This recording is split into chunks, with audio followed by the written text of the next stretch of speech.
Hey everybody, welcome to another episode of Punching Up with Sean Conroy. I am punching up. The reason I am doing that is because my name is Sean Conroy, and that is what I do on this show. I have an episode today that I really enjoyed recording. I got to talk to somebody who I consider one of my comedy heroes. I have several of those. He is one because he was part of a group that changed my life, really had a huge effect on me and on my career and on what I've done for the last several decades. And I think that's true of a lot of people. The Upright Citizens Brigade, I would argue, is one of the most influential forces in comedy of the last quarter century. I would argue that because I love to argue. So if you want to argue with me, come find me and we'll get into it. I don't know who you would say is a bigger deal than they have been in terms of the people that have been involved, the ideas that they've put out there, just the general laughs everybody's gotten. But again, let's argue about that. Ian Roberts is a writer, a performer, an improviser, a comedian, an actor, a citizen, a father, a husband. He holds many important roles in the world, but let's just talk about some of the stuff he's done as, first of all, as an actor, which is what we really didn't get into on this show much. But you've seen Ian in Anchorman, in Bring It On, Talladega Nights, Drill Bit Taylor. He was recently on the show, the first season of Jury Duty. He was in the last season of Reno 911. He's been on Veep, Superstore, New Girl, Unbreakable Kimmy Schmidt, Brooklyn Nine-Nine, Parks and Rec. I mean, anybody heard of any of those shows?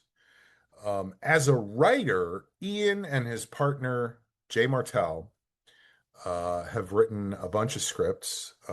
One in particular that stands out in my mind is they wrote Get Hard, which was made into a film starring Kevin Hart and Will Ferrell. They also were the showrunners on all 5 seasons of a television program about sketch comedy called Key and Peele, which became and remains very popular. They were also the showrunners on a show called Teachers for TV Land. They did a lot of stuff together, Jay and Ian, and we talk about a lot of that in this discussion. Really, really a treat to talk to Ian. I had seen him the week before at a show. He and I did a show together, and it's always fun to perform with him. So he was kind enough to come on. So please enjoy Ian Roberts.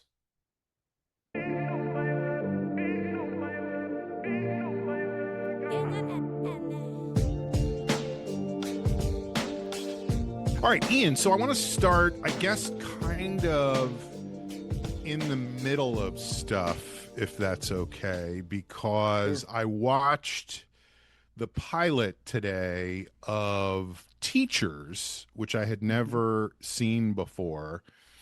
And I was very struck by the very first line of the show. The opening line of the pilot. It's 2 teachers in the yard, their kids are playing, and one of the teachers says, and I wrote it down, she goes, "So I went out with a drug dealer, Jared S. Make better choices." Saturday night. It was incredible.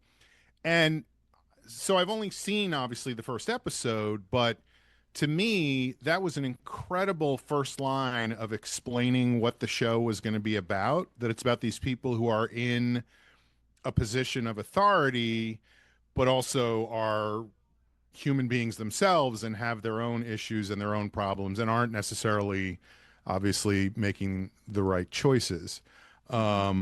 So I'm kind of interested to see. I may try to watch some more of the show just to see where it goes. But My question is, you and Jay went in there to run that show. Were you there from the beginning of all of that? How did that process come about?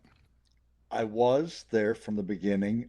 We helped them put together the pilot, but that precise scene you're talking about is something that existed before we ever came to the show. Hmm. They had done videos online, and that was one of their shorts. Hmm. Was two teachers talking and showing this dichotomy between how they were and them being in control of these kids.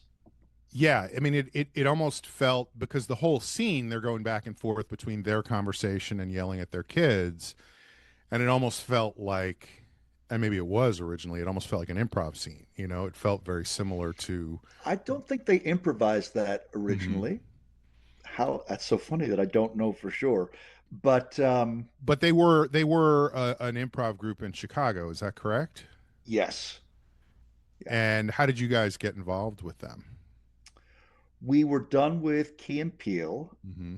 and they had gotten TV Land interested in working with them. TV Land said we're looking for a uh, a female centered show, and they say here we are, and Right. they basically sold it, like that, and then they contacted us and we'd like to be the showrunners, and we said sure, because we had stuff come to us before, uh, after Key and Peele, or even during Key and Peele. Would you be interested in developing this? And sometimes you're like, what would you do with this when it's online content?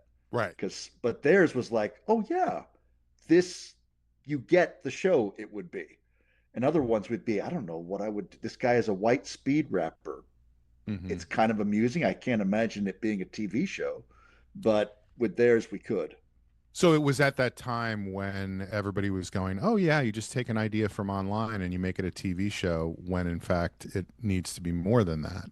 Yeah, there was a funny thing that Eric Zicklin had, where someone sent him a guy who was pretty popular when it got sent to him, and all he did was talk with a sped up voice.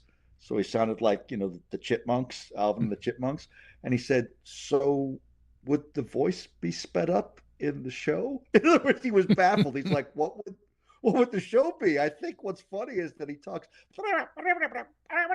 And he's like, so Right. yes, I guess I don't really know because we didn't get too much stuff sent our, but was that a thing for a while? I They think wanted to so. say, Yeah. And yeah, I'm sure on some level it still is. It's like, well, they have 1 million followers, so it's a there great must starting be. point, right? Yeah, yeah. You know, But what's interesting about that to me is that obviously a TV show is so much more than a funny idea. Like you mm, can't just go, well, this, to use your example, this voice is funny.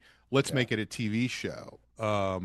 So how much of the fully formed idea for the show was there from the beginning when you guys came in, or what did you go in and say like, this is the direction we want to push this in, or anything like that? You know? I think we just followed the lead of what was presented in these eight or so videos they had Uh online. huh. That's the thing. It was very, because that is enough if it's a sort of a pattern that you understand.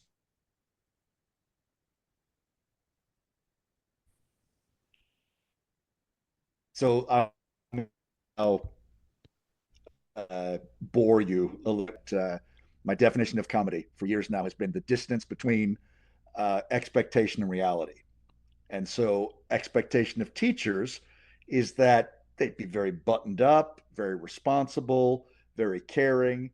And then, as you pointed out, sure, but then you're a real person. And Tina Fey had a great line in, shoot, what was that movie with, Mean Girls? I Hmm. think it was in Mean Girls, where he said, seeing a teacher outside of the classroom is like watching a dog walk on its hind legs.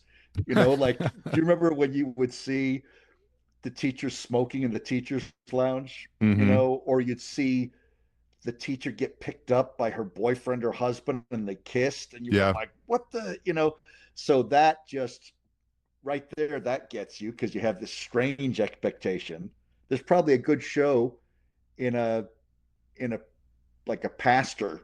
Well, it's happened, right? It's been done. But yeah, anything where you have an expectation. So too long an answer to your question. How much did we steer it?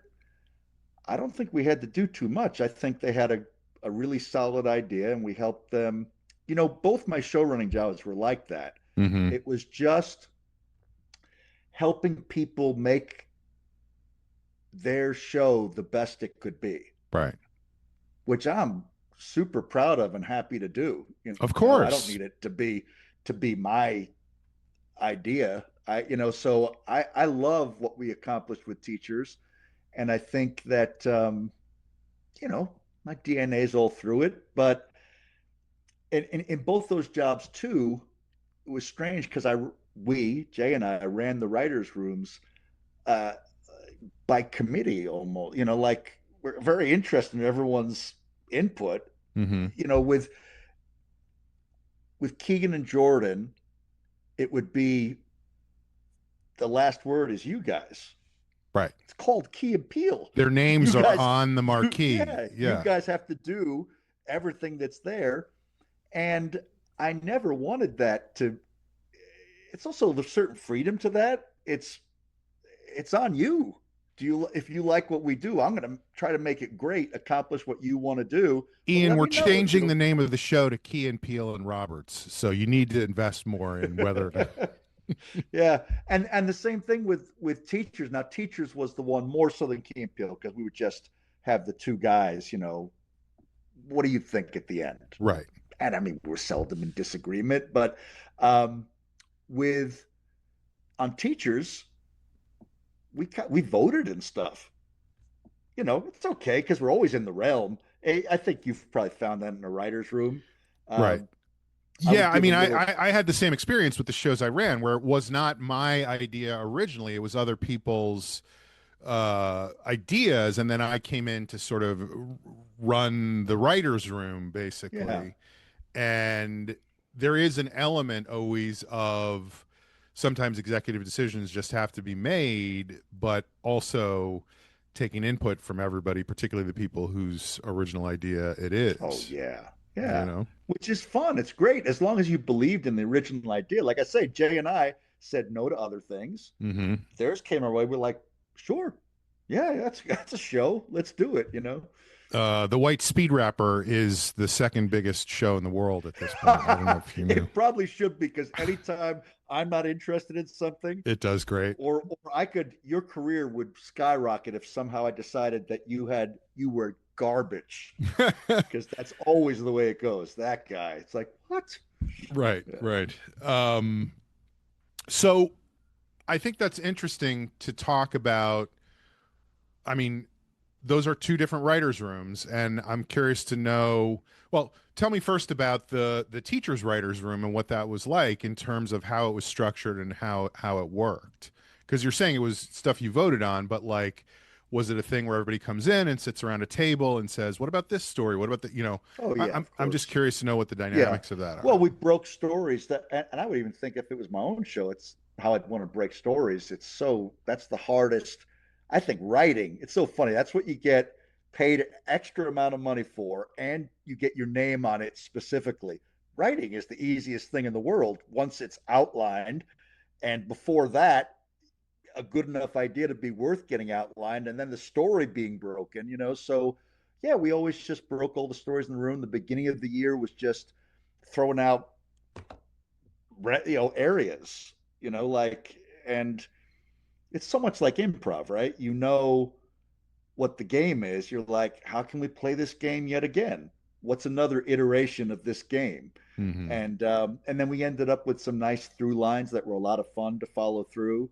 Before we get into the through line stuff, tell me more about the game idea in terms of story. Like, are you saying within a particular story, or are you saying the overall game of the show is this? Let's find different ways to explore that.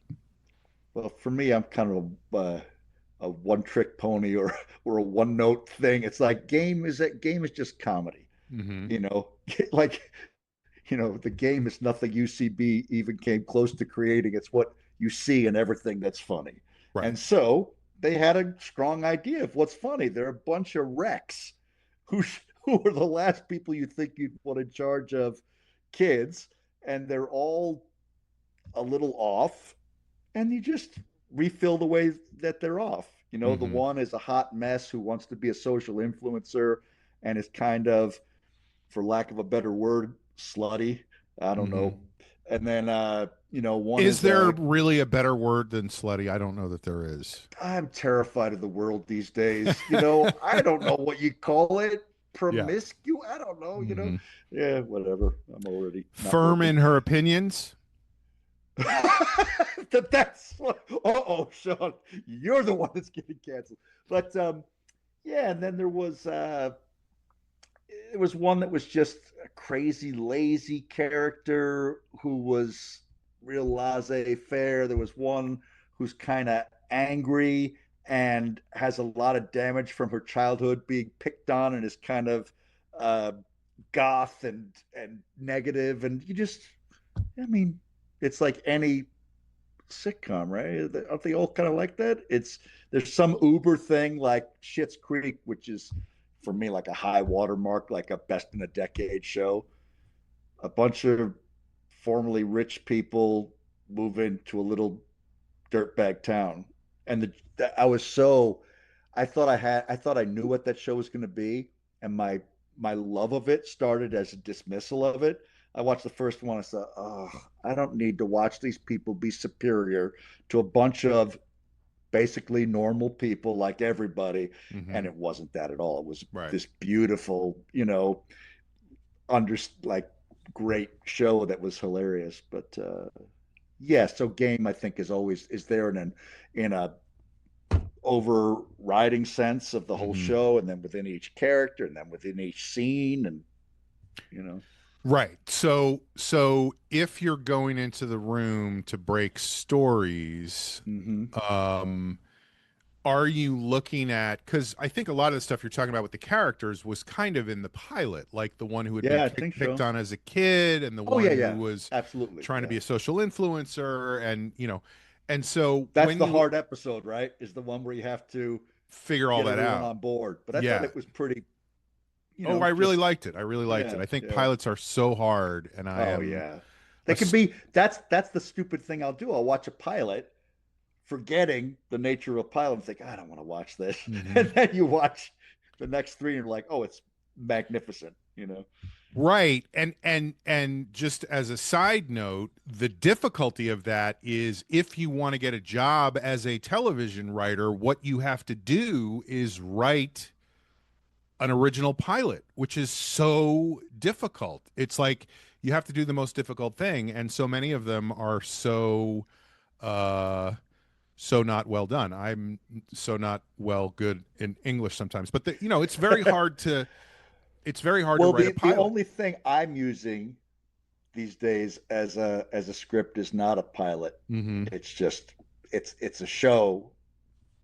The idea exists for the show, and it's an episode of the show. You A know. spec script like we used to do in the old days. Yeah, but I mean, a spec script can be a pilot episode. But Right, right, I right. But just I mean, yeah. when I started, what you did was you wrote a script for a show that already existed. My Oh, first, that I see. I see. Oh, yeah, yeah. So instead, what I have as a writing sample, which nobody wants to employ me as a staff writer because that's what I would love to do. But what I have is that, yeah, the equivalent of a spec script for a show they don't know. for your own show. Yes. Got it. Yeah. Yeah. Okay. So that is an interesting approach. But yeah, like when I got my first TV writing job, it was a Curb Your Enthusiasm script, Mm. and that was how it used to be. And the thing is, that is in a lot of ways so much easier than writing a pilot. Not easy, Yeah. but you have the rules, you have the voices, you have the characters, you have the world, you have the jokes, you have all that Yeah. stuff. Yeah. But to get back to teachers, the question I was going to ask is you go into the room to write a story. Are you looking at the story and saying, how would these characters approach this particular issue? Or are you looking at the character and say, what's a way we can get the goth person who was picked on as a child into a difficult situation that she would react to, or is it kind of a combination of both of those things? The former, because and that's the way I would do when I improvise. So there'll be a game, and if I'm doing something in my head, it's thinking what's available to work with. Mm-hmm. So I'm a crazy doctor. What are the tools of the doctor's trade? What are the things he has to do? What, whatever that is, looking at charts, dealing with a patient, so I think we said what are things that happen in the school year each Uh-huh. time, you know, and yes, things that happen both, I guess both. So Both. because some things would be, yes, some things would be what might be happening with this character this episode. There'd probably be at least one plot line that was sort of school stuff, Uh-huh. and then maybe other ones that had this is what's happening with them individually, you Right. know. And but I think there was, and for that, yes, you'd think what works well for that, what's a good milieu in which they can play their game. So I think Good, thank you. what you're saying is that sometimes you look at story through the prism of what's the world of the show. In other words, we're going to do an episode of parent teacher night, and everybody's going to have their own thing to do during the parent teacher night episode. And other times you look at it and go, this person was picked on as a child and is now kind of goth. What's going to activate her worst qualities over the course of an episode, and how do we get into that? Yeah, so I can think of one. So she's angry, right? So we decide that she comes back at the top of the school year, and a homeless guy has set up shop in her. I believe we had her get relegated to a trailer. They have those trailers Yeah, that aren't in the outside main the school. building. We're not. So Yeah, that yeah. was the first thing that angered her, was like, unbelievable. I got stuck being a trailer teacher, and then a homeless guy moves in his place. That would be an example of that's not really very school specific. Well, the trailer part's pretty good, is using Right. something that exists and finding a way. How would that work? And you decide which character would be the most put out by being relegated to a trailer. But then the homeless guy is just, nonsense. Could it happen? Sure, but it's fun to have Right. her, yeah. She's already And then worked sometimes up. as you, Yeah. yeah, But yeah, I think that's a good thing to remember, is like there's a couple of different ways to approach this because story stuff is hard, and especially, again, not to keep harping on the pilot idea, but that's one of the things I like to talk about a lot is before the thing exists, how do you make it exist in a way that is clear to everybody, I and wish one I of the would have great watched things. the pilot because I don't remember it all. No, of You know? course there was, what did you do, Yeah, 50 episodes of the show or something like that? Like, I yeah, can't yeah. imagine that you would remember the specifics of the pilot. But that's something I focus on a lot. It's just, I always feel like pilots are like, there's just such infinite possibility, and it's always fascinating to me to see what people try to put out there in a pilot, and then where the pilot goes, or that it doesn't go anywhere, so we're not going to do anything with it. Well, I'm sure you've covered this D- countless times, don't be but so the sure. the one I don't think I've done it. Well, we worked on my first narrative show together, by the way, Which would be was players. Players. Yeah, yeah. Yeah, yeah. And so the really common way to do it is have one person enter who doesn't know everything, Right, and then they have to find out everything. It's just the right. easiest answer in the world, right? It also kind of sucks because because you got to go. Everybody has to explain themselves, and I think you have to be more clever to do that thing of, what do they say, bury the exposition, just let Yeah. it be and you get it. But yeah, if you want to make your job, if you want to make sure what you need to happen happens, Mm-hmm. that they get, oh, this person's like this and this person's like this and this person's like this, have someone come in. Hi, my name's Jeff, let me demonstrate how I'm Right. crazy. Right. And it's in so many pilots that Yeah. it's like, this is the new intern. This is my cousin who's moving in with me from out of town. Yeah. This is, and I always try to challenge people to go, how can you get that exposition out without having a person say, I'm Bill and I run the refrigerator repair business next door. Great to meet you. It's hard. It's really hard. I always liken it to when, and I'm sure you've had this experience where you're teaching people improv and they get to like, I don't know, level 2 or something, and they know that you're supposed to know the other person at the beginning of the scene. And so every scene starts with, hey, Dan, you're my brother, and we live in the apartment over the garage outside mom's house. And you're like, whoa, whoa, whoa, whoa, whoa. Well, the real one, like that's a little bit pushed to make the point. And the one that's exactly what they do is, as your doctor, who says as,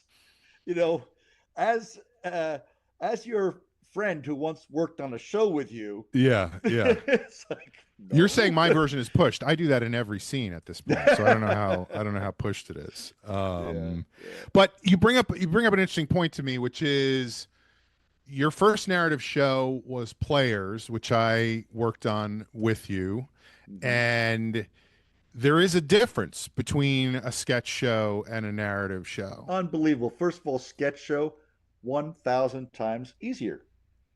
So easy. I mean, it is, right? Because a whole element. Tell me more about that. Yes, I agree, but tell me more. A whole element is gone. You don't have to break stories. Right. You don't have to follow through lines, except as you want to do another iteration of a scene. I mean, so this is how Players. This is not Players. How Key Peele was. Mm-hmm. Pitch meeting.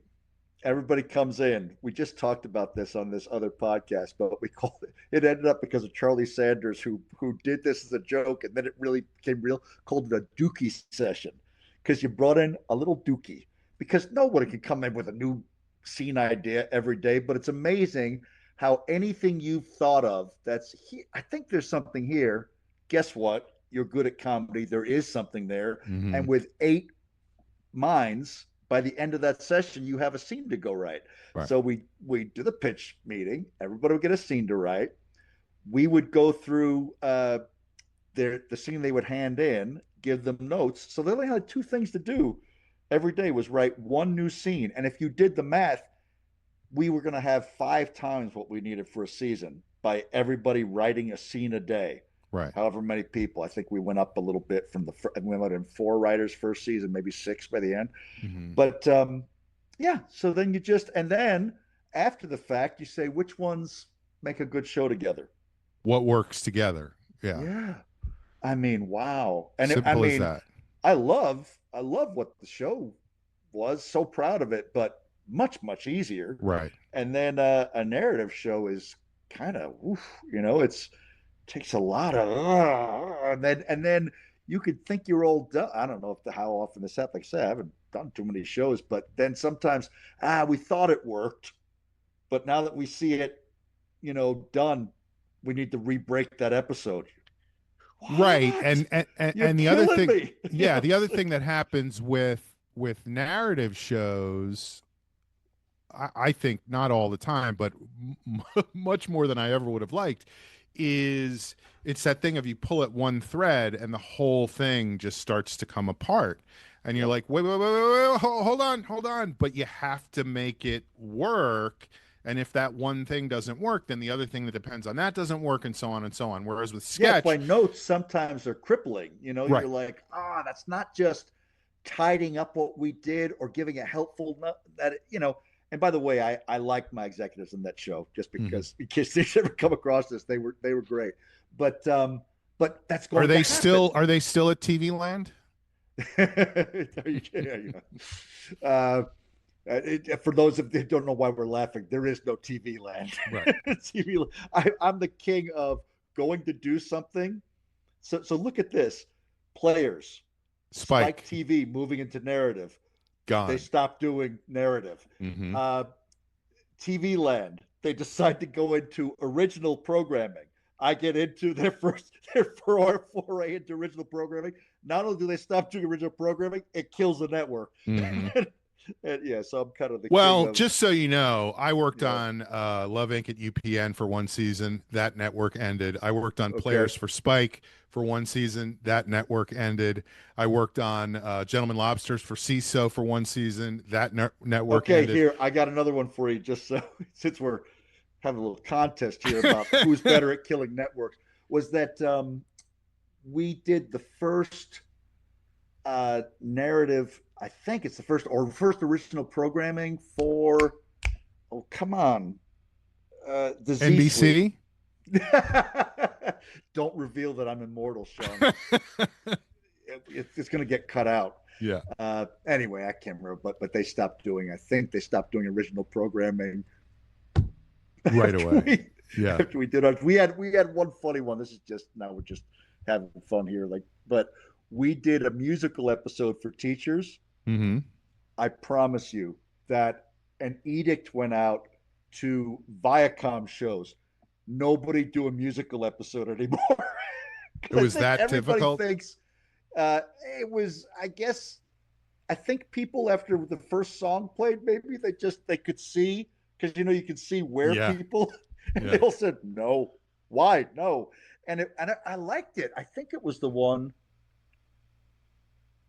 Yeah, it was good in my mind, but yeah, it was funny.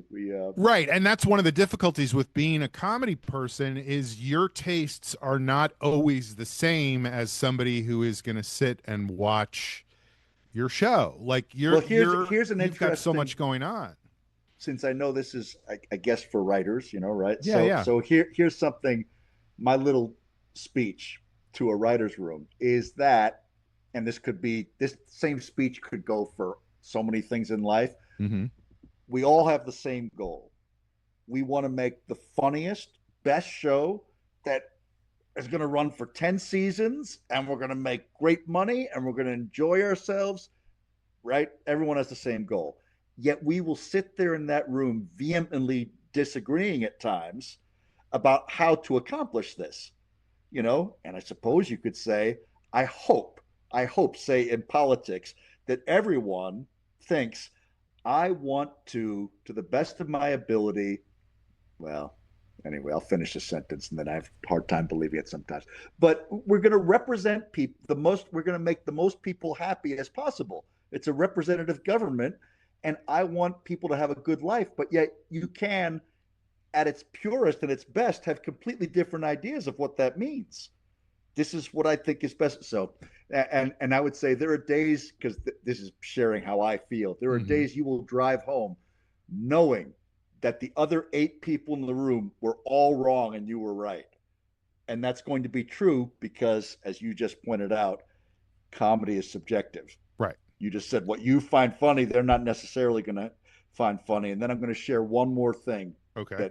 This little pearl is that when we got my first ever show, I got to do Upright Citizens Brigade sketch show. Some guy, I don't know why he would ask this question. I think he must have suspected.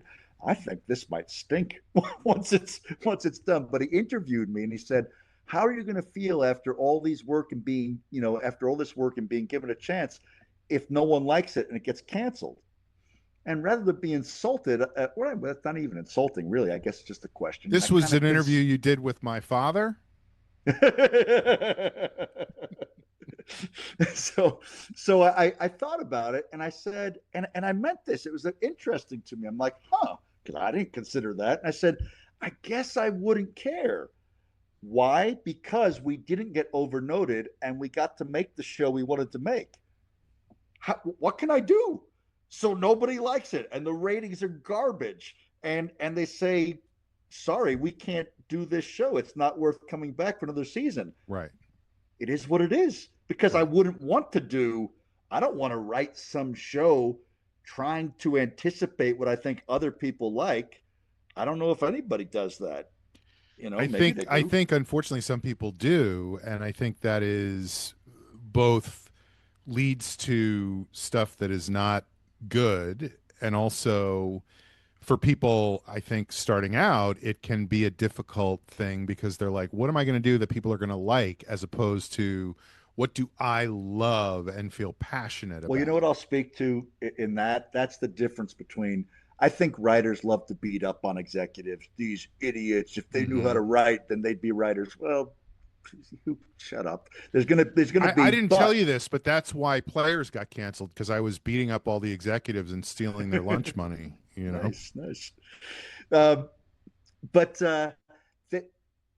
that's where executives do a disservice, I think, where they're trying so hard to what they understand currently to be all the I's to dot and the right? T's to cross. If you do this, this is what people like.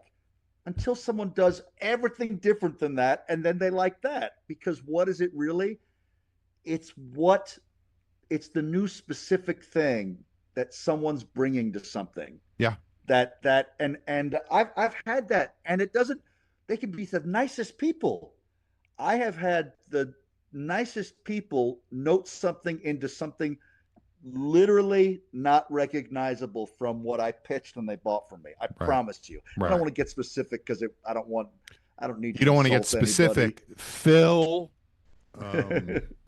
Yeah, but so that's the good executive, and that's why I fancy myself as having been a good showrunner, because I was trying to, this idea these other people had, trying to make that the best it can be.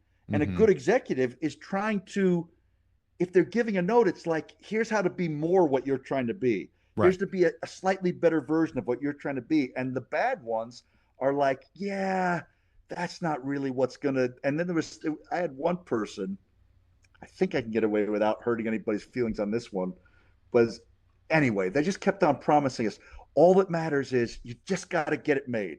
You got to get the pilot right, made. which is a trap to fall into. Yeah. Right. And guess what? You can fix everything later. You can make it better later. Yes. And almost nothing gets made anyway, right? So any writer, what would of course they rather do? Know how their thing fared. Like, I really believe in this.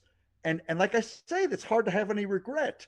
If you're given the reins and you make the thing that was your vision, what can you say? How can you even be, it sucks, but it's not so frustrating. What's just maddening is like you have no idea how your idea would have fared, right? Because you've addressed so many notes that you didn't own any of that. We once had a script where Jay at one point said, "Do you understand this?" And I wasn't even kidding. I said, because I thought we're on the same page, like, oh, I gave up like 2 weeks ago. None of this makes sense to me.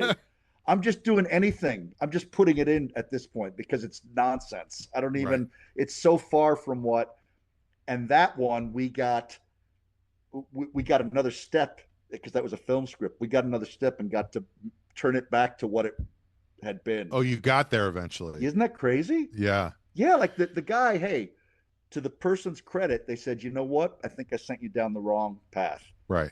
We're going to give you another step and let's rewrite this thing. But that was the one. That's rare. Yeah.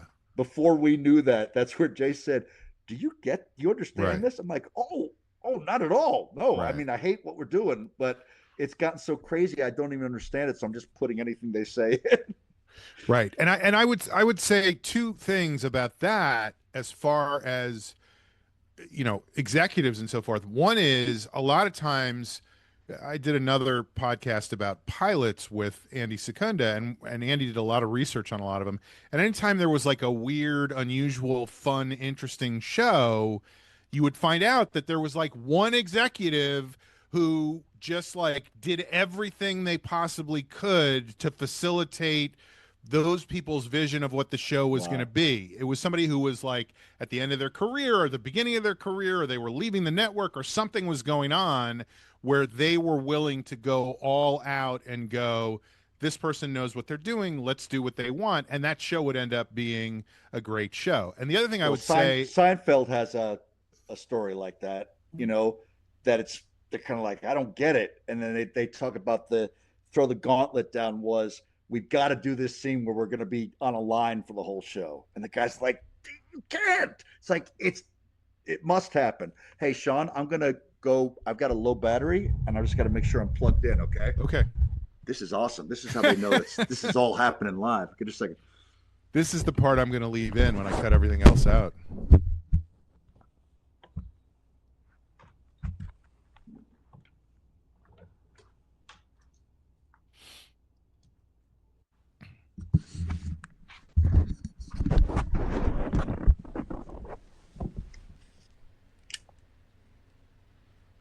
Yeah, a lot going on there. Yeah. The other thing I was going to say is, and I don't know if you have found this, but when you do have somebody who's an executive who's like, just do what you do. You're the boss. You get to do your project. Then when they do have a specific note, it makes you 1,000 times more attentive to that note because you know that they're not just giving notes because they're supposed to give notes. I'd say that a lot of my experience has been very positive with executives. Here's Key and Peele. Never bad at the beginning, and we kind of figured out what it was. If it was a visual scene, fair enough, doesn't read well. And then what was the other one that would happen where it would? But anyway, You're saying if they read it on the page, they would note it without realizing how it was going to look ultimately, which is or kill it. Like, I don't think it's funny. And then it became, you got to let us right. Or a really character driven scene where the dialogue is, but these guys, when they do it, you're like, no, it's all in the way it's Jordan and Keegan. Yeah. Yes. So, but they were great because I'd say after the first season, I don't think they tried to tell us don't do a scene. Yeah. And they did, and they almost all came back. But that's nothing. I got no problem with that. It wasn't excessive when it started, and it was very respectful that it became less as it went on. So that was awesome. And teachers was mostly good. That there were things, I don't know why this would happen, that this would frustrate me. You'd go through the process and you show an outline and you're like, if that gets approved, I don't think much changes that's just the hanging words on what's already what there. You approved. Yeah. But that was few and far between. And mostly I felt they were notes that helped make the show better. And then where I had the biggest problem is in development. That's where I think people go mad. That's where I think executives can be misguided. If they buy something that was a pitch, David Mamet has a funny thing where he says, you sell them a pitch and then you give it to them. They said, it's not what you said it would be. That's not the movie we bought. Because you didn't buy a movie. You bought a pitch. You bought a pitch. And it's like, so you fill in the blanks. Right. Because you try to make it pretty good. This is what I'm thinking, but it's not what a script is going to, and it goes, and so it's very common for someone to feel like that's not what I bought, because what you bought was a fantasy. This was a kind of outline and a sort of blurry image of something that seems like it has legs, and then and that's for me, that's one of the difficulties I've had when I've pitched stuff is you do want to sell that blurry image. And I've had a hard time trusting the blurry image, and I've gone, let me be as detailed as I can. And that's a terrible way to go because people lose focus. They get distracted. They think you're focusing on something that you're not. There's just a million ways to take wrong turns with that. So I've had that experience as well. I have a funny one, Sean, where it became one of our best. Jay and I wrote like a lot. That's at our beginning was all film scripts, and one of our absolute best film scripts. We knew it too well, and we could with the story, and we had worked on it. It was, and we pitched something where I swear a half hour before we'd done, I knew these guys were furious at how much of their time we were taking. Yeah, and we were pitching the one that became the one. Whatever happened to that great script? It's like, oh, we saw, and so that one, which should have been for sure bought as a pitch, this guy was like, And they're like, how dare you? How Yeah. dare you that you're still talking? I'm Because it was supposed to so- meet my personal trainer in 4 minutes. How do I get well, there? it was terrible. Yeah. It was the worst pitch ever. It was great if you would have sat there and said it was the whole film. Right. All we had to do, it had so much like like even dialogue in there. We'd Yeah. act it out. It was you could write it. I in mean, a that week. is my, that's what I'm Achilles heel. learning now. Yeah. Is like Yeah. fucking kill all that shit. Just take Yeah. it easy, you know? Yeah. A little bit. There's something about color and that you have a Yeah. benefit because you're a performer and a stand-up. You have I've heard this. I've never known someone personally who does this, but I've heard some writers are so not good at presenting themselves and being entertaining that they'll have an actor pitch their show. I don't know if that's true or if that's some, Right. urban myth or whatever. But By the way, I am an actor playing. I'm not actually hosting the podcast myself right now. I'm having an actor play me. Yeah, that seems insane. Like that seems just crazy to me. Well, imagine, because I've had, this is a thing too. You can have a writer's room where someone's just not a big take space person. Right. And if you notice them go, you got to say, what's your thing? I think you had something, and I hope I've always been good at that because you get great stuff. And just because someone like you're probably large and in charge in the room. And so I once, okay, here's another one. You writers out there, you may someday have where they want to do a punch-up session. You've probably been on the other side of them. Well, I once had it done to my script and I saw, oh my goodness, what can happen. And who knows if I did this, I hope not to the detriments of somebody's script, but I'm, what they call good in the room. I'm sure you're good in the room. Yeah. You're used to presenting yourself. You're an improviser. I mean, I've been in a room with you and I think I'm better than you in the room. So let's just get that out of it. You killed me. That's why I want to get back in the room with you because I've been working out and I think I could take you down now in the room. But yeah, so these two guys, they were just confident and I hated their idea. And at a certain point, everyone started pitching in service of their idea. Ugh. So instead of just this general thing of things to, again, what did I hope from that punch-up table? Help make my idea the best it could be. Well, these guys had recently sold something and they were very confident. And then the people who paid for this, everybody, whatever they got, $1,000 to $3,000, they want to get their money. Yeah. So now I'm going to address the notes that are really all downstream of only two guys' notes that I don't agree with. Right. Oh, what a nightmare. Right.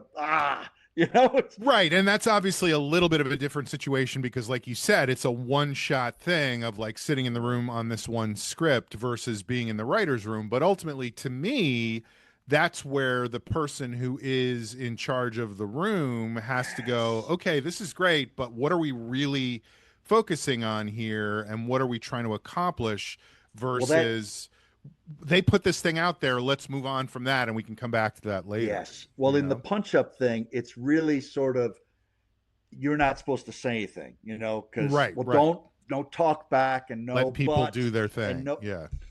So whoever was running it didn't say, these guys, great. We heard from you. Right. What do you? That was it. Okay, what else? And now I've got 8 people pursuing their idea for my script, which I don't agree with. And and if I would have said, hey, you couldn't have been like backing up enough and try. I understand how this works, and it might be great ultimately. Can we still hear some more? Yeah. That's not gonna work. I'd seem like a maniac. Yeah. What's Ian's problem? Why is he being a dick? Why are you gonna be resistant? It's supposed to be blue sky. So defensive about your work. Yeah. Yeah. Take the note, buddy.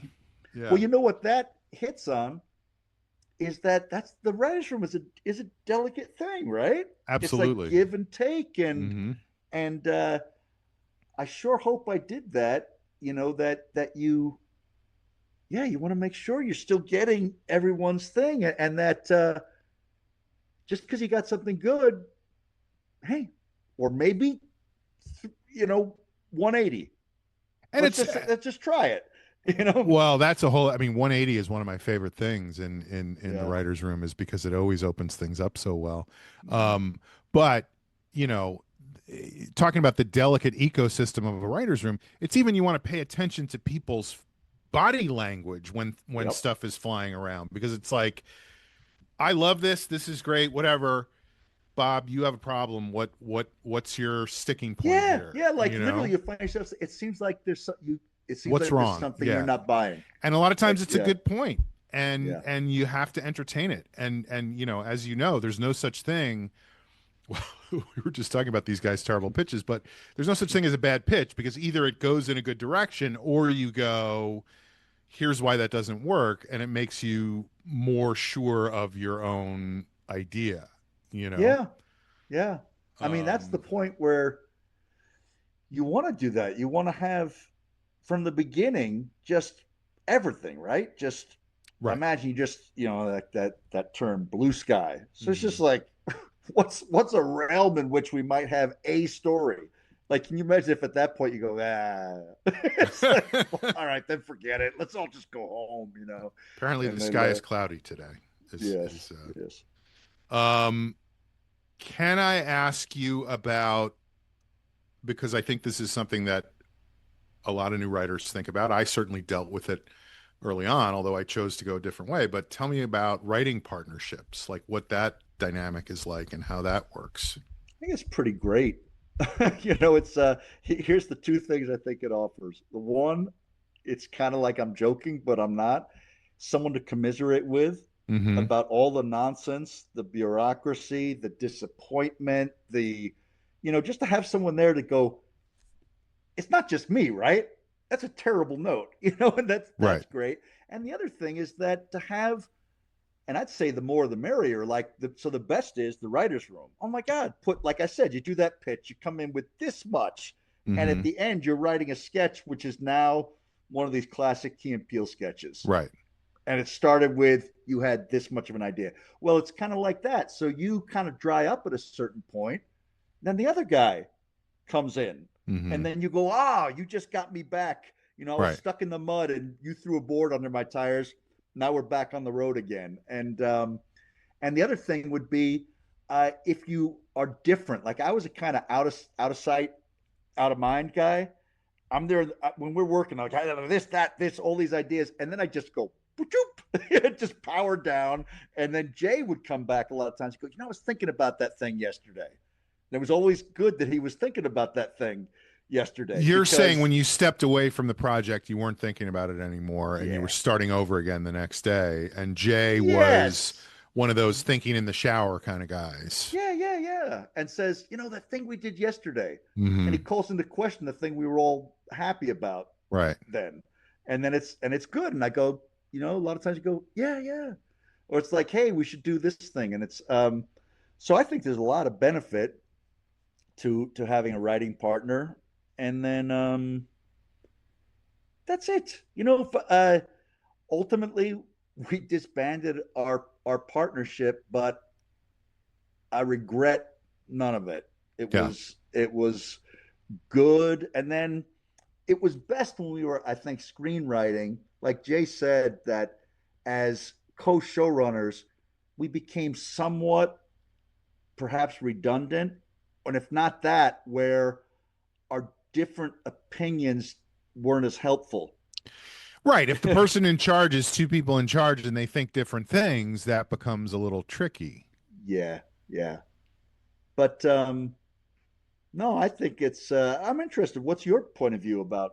I don't know if you've had partners or. I have never for never for long. I don't know. And I can't really put my finger on it except to say the people I worked with just were never the right people for me. And I think part of it Yeah, is finding the right person, because I do, like you said, my favorite thing is being in the writer's room and collaborating with people, you know, yeah, and just throwing ideas back and forth and figuring stuff out.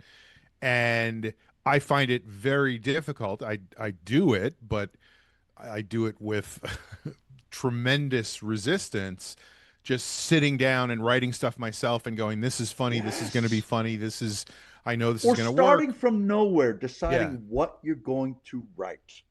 That's I'll since I know this, I think this Hmm. podcast, you said, is for people maybe that want to get into it, or Yeah, think they yeah. can hey, what's some advice?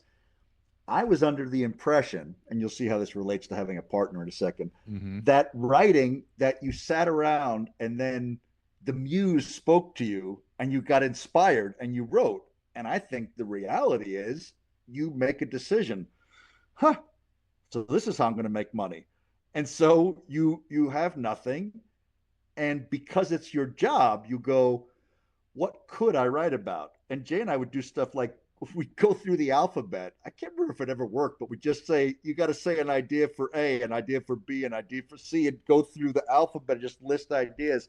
And then we'd have this ongoing notebook of things like possibilities and so anyway, and then I said it will relate to having a partner is that I think that's the part where it's like where you need it the least maybe is by I'm really writing dialogue. I don't know. You know what I mean? The hard part to me is all that stuff of there's nothing. And I find that kind of lonely and just having to think what so in the whole world there's limitless. Like there will be new authors every year, thousands and thousands, and I don't know how many, if it's hundreds of new employed screenwriters. There's so many ideas are going to come up. They're all so it's like it's insane, right? Right. An embarrassment of riches or whatever. But Mm-hmm. it's like so what the hell? And I'll say this: I think ideas. Let me see if I can get this right. Yeah. Like ideas are all the same as long as they're reasonably good. So here's what I mean by that. I loved it when I was taken out of the equation and someone said, and I'm going to give you a real one, we own the rights to a documentary about air guitar. Is there a feature movie there? Never in a million years would it have occurred to me Right. to write such a movie, but I'm 90% there. You already spent money on this idea. You want it to become a movie. Right. I loved it. It's like, yeah, I'll figure out a way to have fun in that world. Right. And we did. And we wrote an air guitar movie. Mm-hmm. And I had a few like that. One was a great one, really. It was like just write something about a guy who was born on third base and thinks he's a business genius.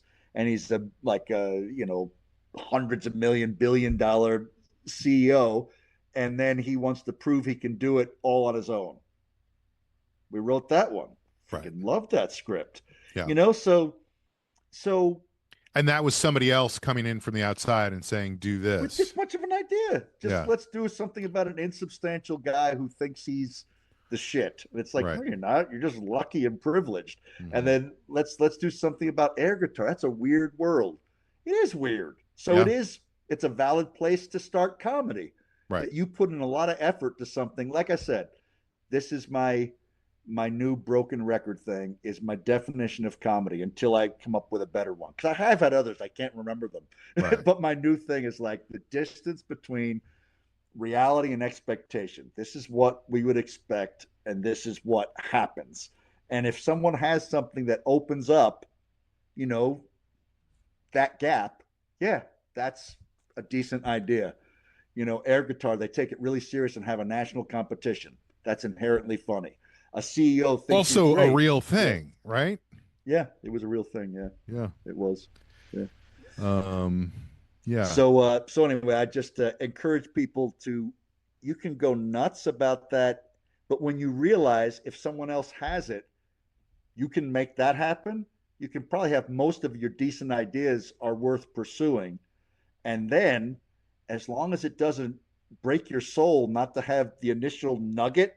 Like, in other words, did any guy on Key Peele feel less satisfied, like less proud of the work they'd done because their little nugget of an idea got, because sometimes it wouldn't even be the guy who had the nugget of the idea. Who would write the sketch? Yeah, because who cares? Right. You didn't come in like with ownership. Sometimes the thing was developed enough. You're like, you should write that because you're more than halfway there. But otherwise, who cares? We all just threw out, is there something in, I'm exaggerating. Is there something in a dog? Of course, Yeah. it'll always be a lot more than that. But, the degree to which it gets closer to that end of things, it's like anybody can write it. And that would be the thing. People sometimes have an idea. It's like, why not? I got to write, didn't sell, but never got to be a script, but got to work with Stan Lee on a superhero movie. Oh my gosh. Wow. It's like dream come true. I was a big comic fan as a kid. Yeah. I got to sit in the room, pitch superhero stuff to Stan Lee, and Stan Lee say, "Oh yeah, that's good. I like that. I like that." I'm like, "Oh yeah." That is like a dream come true. It was amazing. The first day I came in, so inappropriate, but it's like it couldn't have been more honest. I just said, "It is such an honor to meet you. Will you sign my book?" Yeah. That's like you're about to work with a star and you go, "Could I take a selfie?" Yeah, before we ever do anything together? But I couldn't not do that. I'm like, what am I gonna pretend? Yeah. This isn't amazing. You're Stan Lee. You wait till your last day, and you're like, as soon as he gets here, I'm going to ask him. And they're like, by the way, Stan is not coming in today. And you're like, well, he kidded me when I did that. He goes, "I like this guy already." He's a character. He's a funny guy, right? Yeah. But I went in and said, I think, I said it's an honor. He goes, "An honor? I like this kid already." All right. Can we go even further back and talk a little bit about there was a TV program you were involved with called the Upright Citizens Brigade. Yes. And I'm curious to know about that writing process, because I know that some of that stuff was stuff you guys had done on stage quite a bit before you got your show on Comedy Central, but I'm assuming not all of it was stage developed. So no. tell me about, and I know the other three people are very difficult to work with. So tell me about what that process was like. Good. A lot of, we got to do what we wanted. Yeah. I already told you the story of the guy saying, "How are you going to feel if it doesn't?" Right. And realizing, I guess I'll feel fine, because what are you going to do? It's like, I always give him the shout out. Kent Alterman was our champion. This is the second episode where Kent has gotten big shout outs from people. Andy Daly had the same thing about his show, I'll tell you a story about that. Because I've complimented Kent to his face, and like one thing, he must have thought, what kind of compliment is that? But it was, anyway, without getting into specifics, it was backing off on a note that I really cared, that he gave, and he really cared about, and I really disagree, and revisiting it, and revisiting it, and revisiting it, and he let it go. And to give someone a compliment that, "So you like me because I agree with you?" No, because that got weird, and you win going in. Right. Anytime you want, it's over. Right. And you could have told me, "You know what? Stop bringing it up. Yeah, you're the talent enough. I told you what's going to happen." Right. And so, yes. So we should all be that egoless to like say, "You know what? You just said it. You said with these shows that were successful, right? There's some guy who says, I don't get it. Do it." And that is really cool. Mm-hmm. So that was a great thing of working on the show. It was a dream come true in so many ways. One, I had put 10 years of work into the UCB by that time. I think that's right. I think that's how long I worked on it, from Chicago before we actually got to do something. So to have that pay off, this thing that you just, nobody's giving you anything. No one ever comes to the show. And you guys had made a big decision to move to New York with this in mind. Like, it was a pretty incredible accomplishment. Yeah. And that's why it's so huge, because I'm not sure if it happens without Kent saying, "This is the one I want. Right. I want to do this. I believe in this." And we were really lucky that way. We had Cynthia True, who wrote for Time Out, who gave us coverage in Time Out. She liked us. And man, is that something when you're not already the cool guys and someone decides to give you a little juice, is like, it almost, God, it's happening. It almost makes me a little emotional. But I mean, I could be sitting here talking to, I believe I could be sitting here talking to one of the Burt Firschners instead of you, right? Had things gone a different way? Is Yeah, that they not? had a show before us. Yeah, Yeah. yeah. So you But guys, and then how was working on it? Probably hard for people who worked with us. We finally found a deal where we first had Armando. Like we never really had a showrunner. that's what I was curious about. Was there a head writer? Was Yeah, there it somebody was. in charge? I think it was difficult to work with us. Yeah. No, we were in charge, Right. and not too different from the situations I found myself in. But yeah, it would have been hard. So we ended up with, oh my gosh, come on, Josh. Oh, I feel so bad. I can't remember the two guy. Oh, Josh and Dylan? there we go. Yeah, yeah. Josh Siegel and Dylan Morgan? Hey, I'm gonna. You ever edit anything out? Seriously, I hate that. Anyway, so here I'm gonna do it in case you Now, missed. who was there? Well, we had Armando first, and then Armando stopped doing it, and then we got Josh and Dylan. Ended up, you know, being what in most cases would have been a showrunner, Mm-hmm. and I think we got both Armando and Josh and Dylan to do the interstitial stuff, like the UCB stuff, which then of course I think we would, we Do probably your own thing with. not improvise it, but I think we probably suggested what it would be with Right. them, worked on it. That's how I remember it. But there wasn't really like them giving notes on the scenes, I think, in both cases. And I don't I'll say this. I think Armando said it. I don't think he enjoyed working with us. Mm-hmm. And I get it. That's weird. I think if I would have had, yeah, because we so knew what we wanted to do. I And think there's also kind because of Armando had a different, like, Armando wasn't a TV writer when he was coming into this. He was a guy you guys knew from Chicago that you were like, oh, maybe this guy can sort of make things work for us and help us yes. in Thanks. You know arguments or what? whatever. It's so funny. Yes, and I wasn't thinking of that. That is true, but it's also because I think we didn't want what we understood a head writer to be. Right. Because we're like, why would we need a head writer? We're in You know? charge. Yeah. So I liked it. I liked coming into work. I love seeing. The process. We would tape all of the ass cats and Uh-huh. stuff that was our scene. Like if you initiated it and the scene followed your game, then we would say, "Hey, let's do something with that." And then on the rarest of occasions, we almost transcribed a few things, Uh-huh. which means that I just about got my holy grail of improv is the scene that's improvised well enough that you can transcribe it, because sketch. most improv Yeah. is just Yeah. nothing on paper. It's like, Right.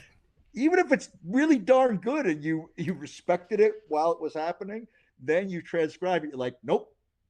Well, it's that thing of like when people try to, when you do a show and then the next day somebody is like trying to explain what happened, and it's a great show, Mm-hmm. and somebody's trying to explain what happened in the show, and the person listening is just like, "What are you talking about?" Yeah. It is you have It's funny. Sometimes we would both come in, both two people, whatever the two both the two might be. important people in the Upright Citizens Brigade. Two of us would come in with the same scene because we both like, oh, that was a good scene After the improv. Yeah. Yeah.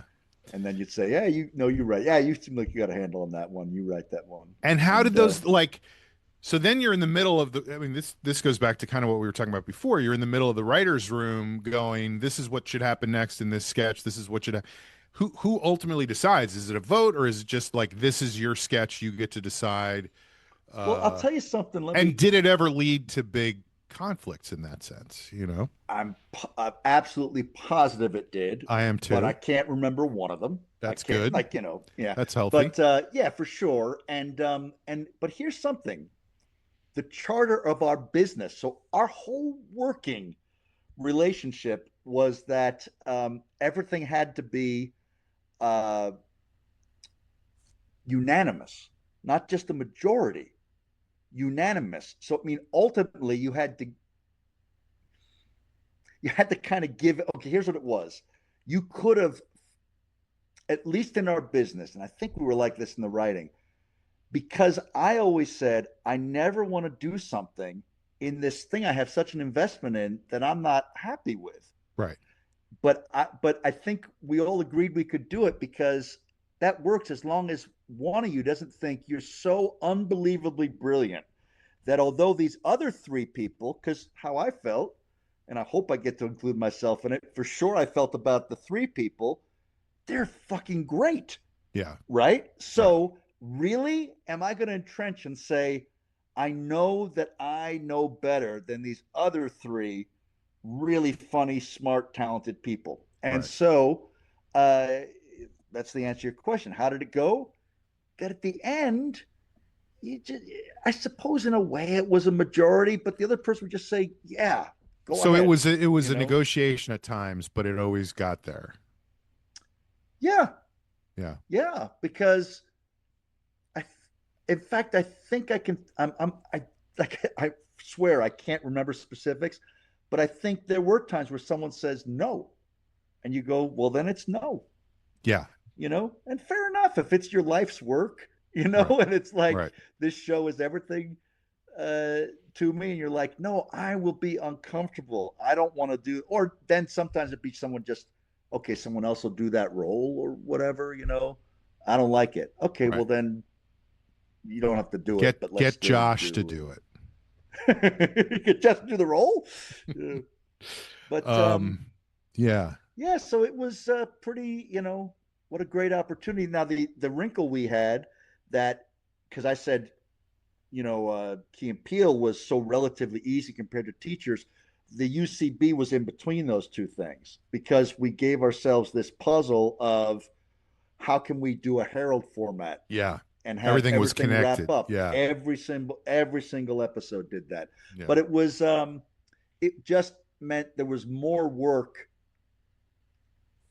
With Key and Peele, we'd have all the sketches, and we'd say what just kind of works together, makes it not that it was themed, but yeah, we got like that's a real physical comedy scene. We don't need 3 physical comedy scenes in one show. Yeah, that's the way only went into it. And this was what have elements that can dovetail into elements of the other scenes. Right.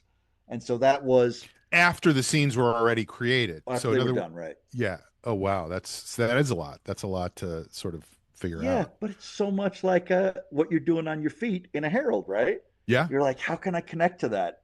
Right.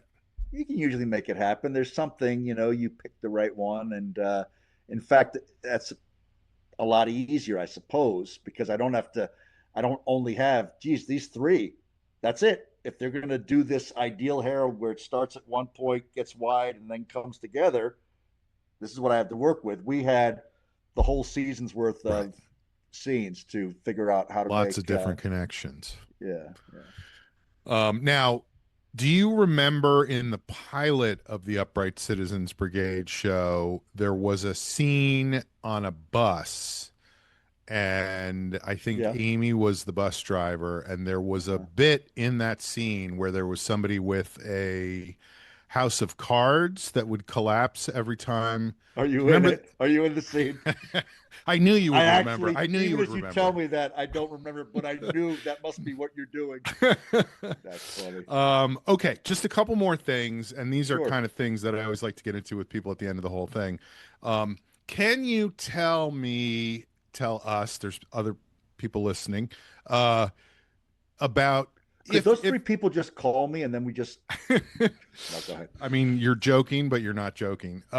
You're if you're comfortable sharing some kind of funny, weird, unusual Hollywood encounter you ever had that you were like, holy shit, that was strange, or that was funny, or that was weird. And it doesn't have to reflect badly on anybody, but it can. No, this is one that doesn't reflect badly because I wouldn't keep those to myself. But this one was kind of, I thought, great.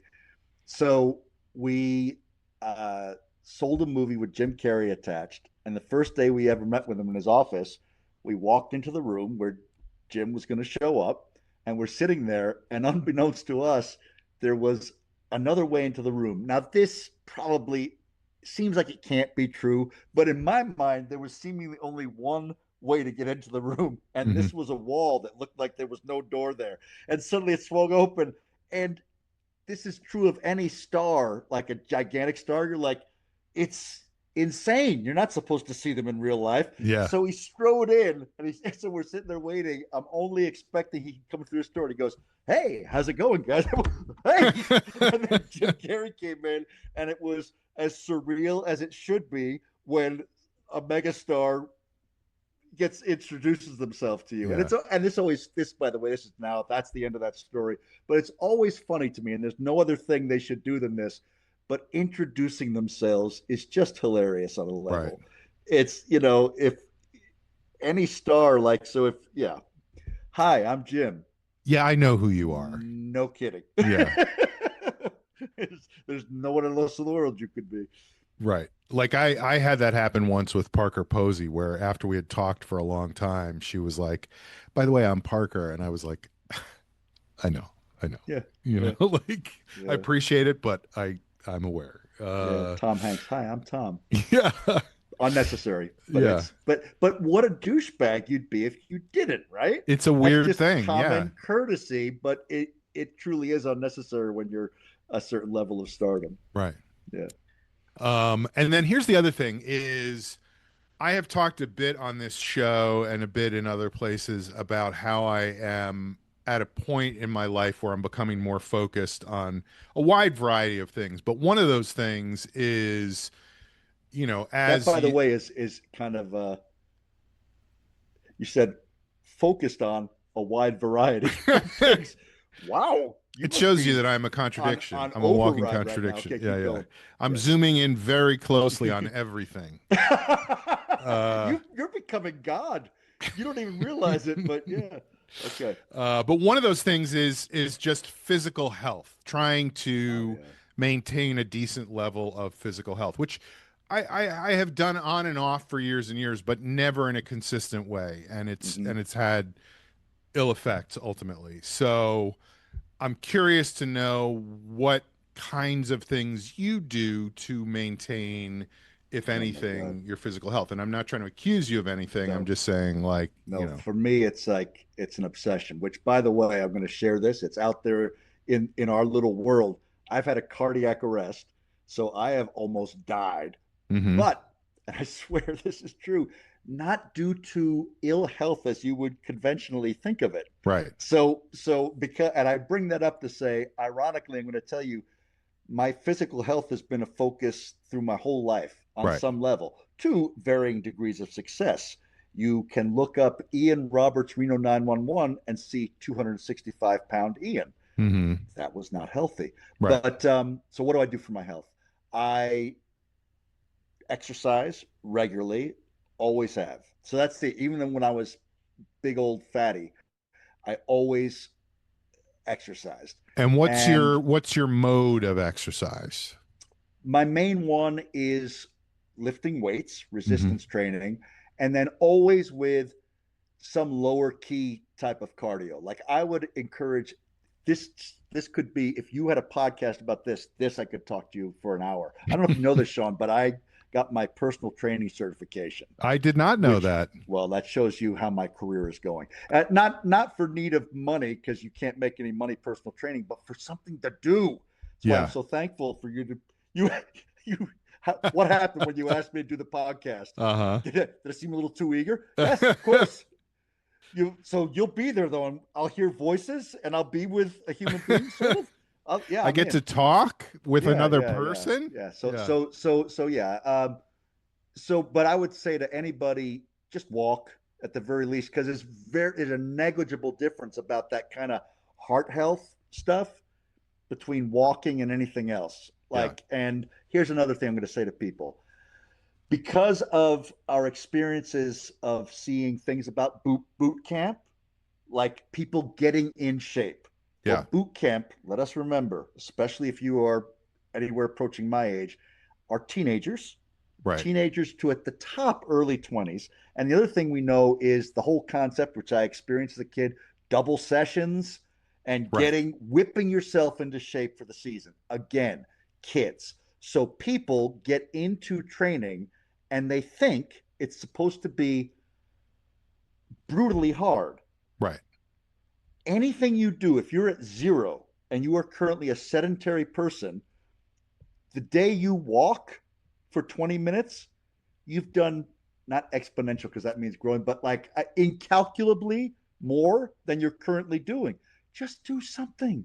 Yeah. And creep up on it so slowly. And if you're going to diet, start so simply. Can you first, like I'd say the first thing, maybe take caloric drinks out if you have them. Like if you drink soda, oh my God, stop working against yourself. And all you do, take it down to diet soda. Right. And never have to change from that.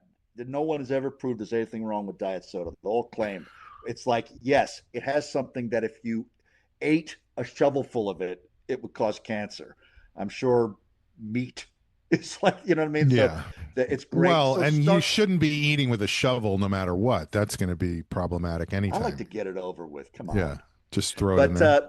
And then the next thing would be is, then maybe if you have dessert every day, 3 days a week, there's so many steps you can take. Yeah. And you give yourself no triggers to pull. If you say, I'm going to go into 1,600 calorie a day diet and it's all going to be broccoli and raw chicken breast. It's like, well, now your metabolism is going to just go into the basement.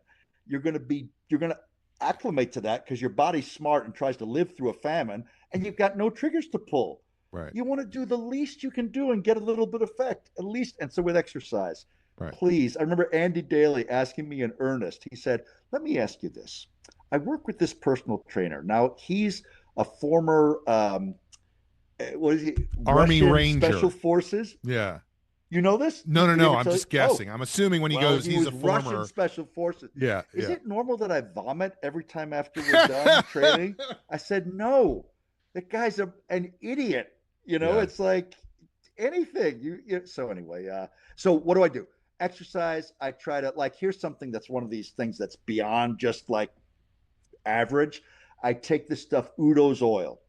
If you had extra money, you could figure it out yourself with things, but it's this combo oil. It's all it's like omega-3, omega-6, omega-9, and that's the stuff that gives you good cholesterol, like high density lipoprotein. So I take 4 tablespoons of that a day. Is like a special thing I do. I love coffee for myself because coffee is the US's best antioxidant. And if you were in an Asian country, it would be green tea. But if you enjoy your coffee, allow yourself your coffee. Right. It's good for you. It is the main health problem of our society is metabolic disorder. And those are all the things, they're all related. It's high blood pressure, high cholesterol. And the main indicator of that and cause of that is abdominal fat. So if you... I feel like you're accusing me right now, Ian, but yes, you're correct. No, it's just like, hey, I got it too. Yeah. So you just want to it is hugely important. Right. And it's not too late. No, it's definitely not too late. Yeah. No way. Yeah. And you want to, what else falls on? Diabetes falls under metabolic disorder, so don't eat. Here's one guy has this simple thing. He says, don't eat like a child. Right. And you go, what do you mean? He goes, you know exactly what I mean. Yeah. Sugary cereal, candy bars, caramel popcorn. It's like, don't eat like a child. I spent 2 months at my parents' house over Christmas and, into the new year. And my dad in particular, I mean, he is at this point almost 90 years old. Wow. But he eats like a teenage boy. And I couldn't help myself because the kitchen was filled with like crackers and pretzels and chips and ice cream and and I was like, all right, I guess I'm. But the joke's on us. You just said he's almost 90. Well, yes, but he didn't always eat like that. I think he's at a point now where he's like, who gives a fuck, Here's another simple hack like that one. Eat like a grown-up or don't eat like a child. The other one is shop the outside of the supermarket. Right. The outside of the supermarket is how there used to be a greengrocer. There used to be a butcher. The milkman brought the milk. All that stuff is on the outside of the supermarket. Everything in the middle is processed garbage. I just noticed that the other day. Yet again, I re-up my understanding of this. No wonder we're a mess, because most of what is sold is like, so if it's in a cardboard box or a plastic container, it's in the middle of the store, it's probably got a bunch of shit you don't need. Yeah. Now make your food flavorful, and you don't have to cook. You know what I do? I'll have 3 different vegetables, 3 different kinds of meat, throw a different sauce in it, but like eat like whole foods and make it Yeah. taste really good, but you can't make it hard. It's not, you don't get rewarded for torturing yourself. Right. You get, so what's the best exercise program? The one that you will maintain, the one that you're Rollerblading. willing to do. What is it? Rollerblading. No, I don't know. Rollerblade. And it would be, if you love it. Yeah. And the whole thing is, what's the best diet? I know the word I was looking for, sustainable. What's the best diet? Yes. The ones that's sustainable. What's the best workout? The one that's sustainable. Mhm. Because at the end of the day, it's consistency, right? And this thing, whenever you do those quick fixes, all you're doing is torturing yourself, just like a famine would starve you, and your body is going to send every signal it can to you to take advantage of the bounty that worked for us ancestrally. Mhm. Yes, when there's fruit on the trees, eat more than your share. Yeah. Get a good layer of blubber on, because the famine is coming. There's no famine coming for us. Right. So you can't do the starvation diet. You can't do the whip yourself into shape. And the only person that ever can do that are kids with resilient bodies, because it's terrible. Yeah. It doesn't work. It's just going to get you injured. Well, it's So, the thing which I actually did for a while years Yeah. ago, which is the CrossFit thing, where it's just like that's beat kind yourself of too brutal, I think. Yeah. beat yourself up as hard as you can for Yeah. and it's fine. Again, it's fine, like you're saying, when you're 25 or 30 years old, Yeah. but at a certain point you got to go, what can I do that's not going to make me go, I can't do this anymore? You know what we're trying to do at a certain age, and really, I'm going to say my age because I need to make myself less employable. I'm 60. and you have to, you know what you're thinking of now? I want to keep on being able to get up out of a chair. I want not to fall, and I want to, if I end up on the ground, to be able to get up off the ground. That's the whole ball of wax. Yeah. Start there, right? Yeah. I mean, so this thing of like, I'm gonna get ripped, and I'm gonna get up to a, whatever these things are, 300-pound bench press, and I'm gonna do a 400-pound squat.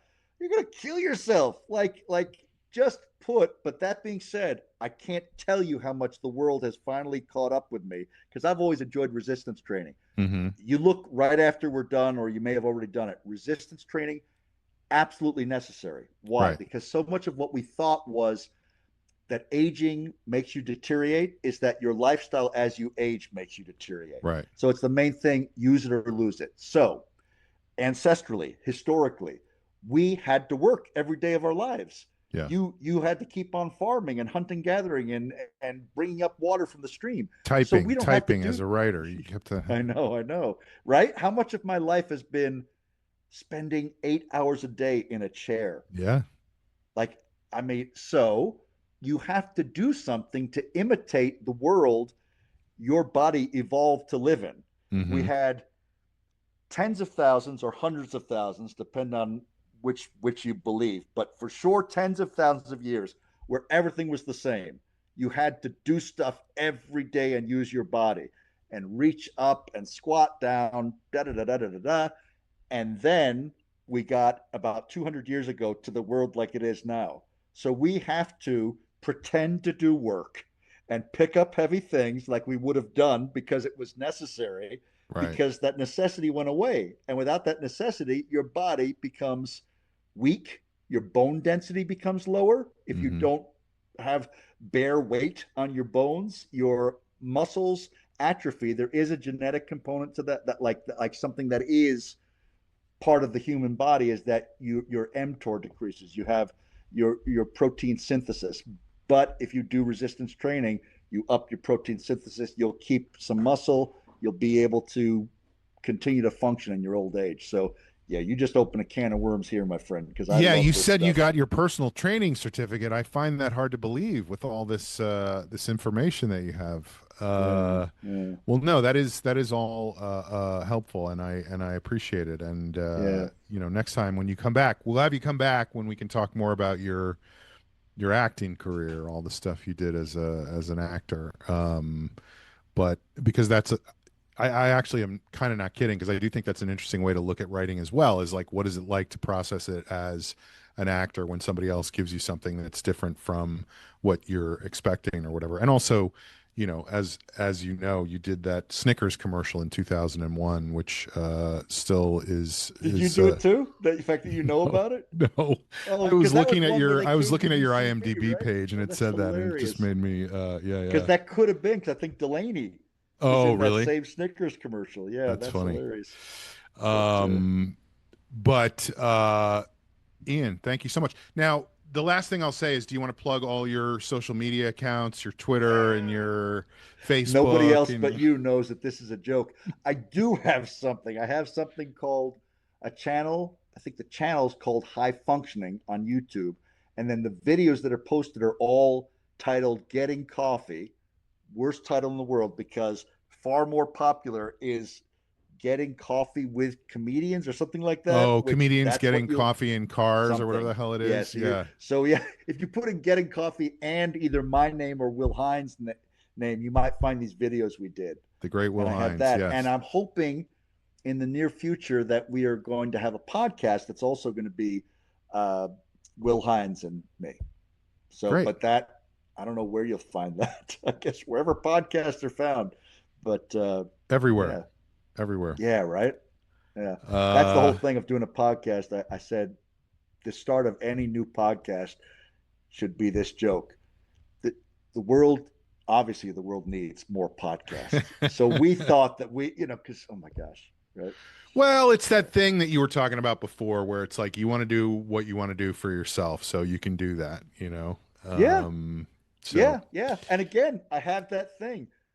The almost all of these videos I just recommended people check out have 90 people have looked at them. right. I am so happy with them. Yeah, I really like them. you can I only wish, control I the things you wish, can control, you yeah, know? yeah. I wish everybody wanted to see them, Right. but yeah, I have no regrets. I Right. had so much fun. That's the thing. The main thing is enjoying it these days. If you're not getting paid, what else is there but the process? Right. If you don't enjoy the process, are you crazy? You're fucked. Why would you ever, Yeah. you know? Right. Yeah. All right. Thank you, Ian. Thank you Yeah. so Thanks for having much. me. It was fun. I appreciate you sticking it out like this. All right. There you go. There's Ian. There's everything you need to know about Ian, except, like I said, we're going to come back and have another episode just about the acting stuff where we talk about his Snickers commercial. Lots of great stuff there. I hope you took notes. It's up to you if you want to do that. I did not quite understand the part where he was talking about shop outside the supermarket. I don't follow that, although I guess if you shopped outside of the supermarket, you would not eat on anything unhealthy because you can't buy anything if you're outside the supermarket. Whatever the case, check out his YouTube channel with Will Hines, who's also very funny. Will, if you're listening, let's have you on the show. I'd love to talk to you. And if you enjoyed the show, please rate, review, and subscribe on Apple Podcasts or on Spotify. We're all fighting against the algorithm as our AI overlords slowly take over. So any little bit you can do to fight back is helpful. It's like in Handmaid's Tale where they scratch the Latin phrase for "don't let the something carborundum" or whatever it is, "don't let the bastards get you down." It's a tiny gesture, but every little gesture helps. So please rate, review, and subscribe.